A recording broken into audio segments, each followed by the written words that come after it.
गौतम बुद्ध की एक प्रचलित कथा के अनुसार एक दिन सुबह सुबह सभी शिष्य बुद्ध के प्रवचन सुनने के लिए एक साथ बैठे हुए थे।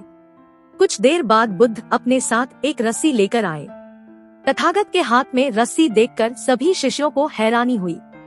बुद्ध अपने आसन पर बैठे और उन्होंने रस्सी में एक के बाद एक 3 गांठ बांध दी। इसके बाद उन्होंने शिष्यों से पूछा कि क्या ये वही रस्सी है जो गांठ बांधने से पहले थी। इस प्रश्न के जवाब में एक शिष्य ने कहा कि तथागत, इसका उत्तर थोड़ा मुश्किल है।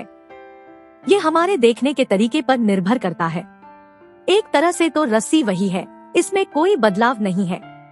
एक अन्य शिष्य ने कहा कि अब इसमें 3 गांठें लगी हुई हैं, जो कि पहले रस्सी में नहीं थी। इसे बदला हुआ भी कह सकते हैं। कुछ शिष्यों ने कहा कि वास्तव में मूल रूप से रस्सी वही है, लेकिन बदली हुई दिख रही है, लेकिन इसका मूल स्वरूप बदला नहीं है। शिष्यों की बात सुनकर बुद्ध ने कहा कि आप सभी सही बोल रहे हैं। अब मैं इन गांठों को खोल देता हूँ। ये बोलकर बुद्ध रस्सी के दोनों सिरों को खींचने लगे। बुद्ध ने पूछा कि क्या इस प्रकार रस्सी की गांठें खुल जाएंगी।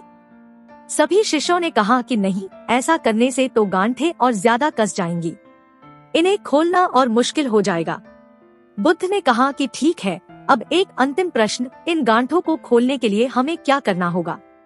शिष्यों ने कहा कि हमें इन गांठों को ध्यान से देखना होगा, जिससे हम जान सके कि इन्हें कैसे लगाया गया है। इसके बाद हम गांठें आसानी से खोल सकते हैं। बुद्ध इस जवाब से संतुष्ट हो गए और उन्होंने कहा कि ये सही बात है।